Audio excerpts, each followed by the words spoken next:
Hi students, let us continue with the subject database management system. Coming to the next topic, that is a basic SQL query. So what is SQL? SQL is nothing but it is a standard query language. So basic SQL, it is a standard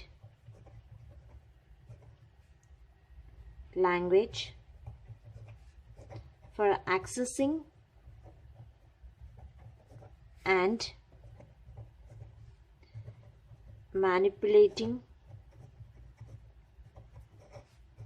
database. So the main use of the structured query language is to access and manipulate the database.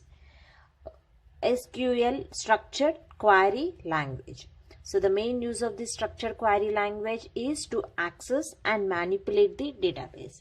So actually all relational database management system, like, let me write, all the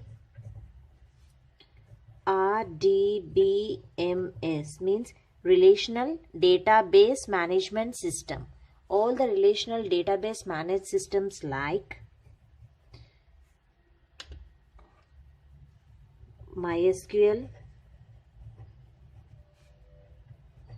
MS Access, Oracle, Sybase, Informix,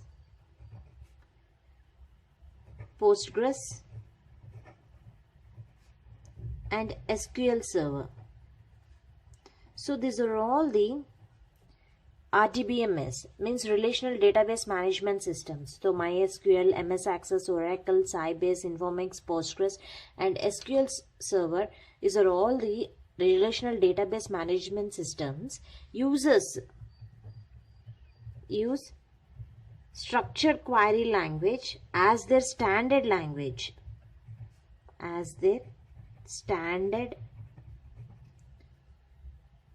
database language.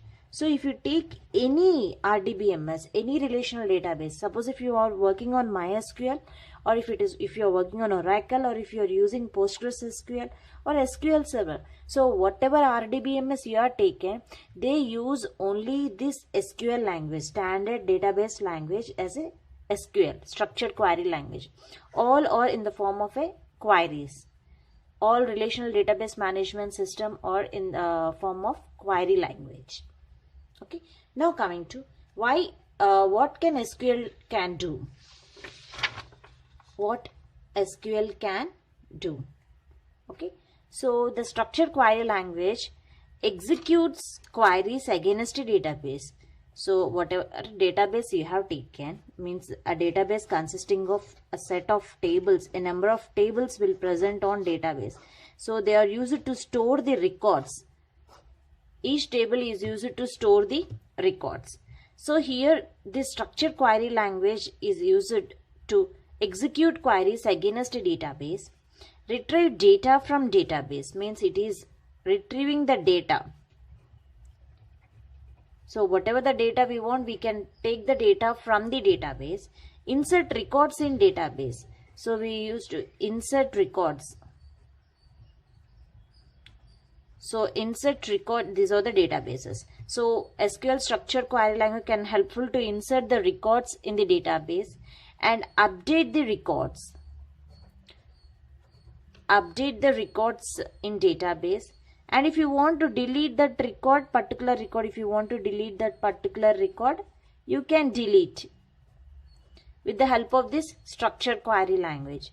So you can update the records, you can insert the records and delete the records in database. Create a new database. If you want, you can just create another new database and enter the values in the database. So, and then again you insert the record and you can delete the record, or if you want, you can update the record, or you can retrieve the information. So create a new database. Create new tables in database. Okay. So a database is having one name. So in that database you can insert number of tables. If you want, you can insert number of tables. Number of tables can be inserted in a particular database. So create new tables in database, create stored procedures in database. No, at the same time, not only the structured query language, you can also store procedures also. The procedures can also stored in database. Create views in a database. A view can be created. So it's just a logical, means a view can be created in database. And it having a set of permissions on tables, procedures and the views. So this all can do with the help of the structured query language. So what structured query language can do? It can execute queries, retrieve the data, insert records, update, delete, create, and create the views and create the stored procedures also. And also it gives the permissions on tables, procedures and views. So these are all the users, means these are all the work done by the structured query language. Thank you.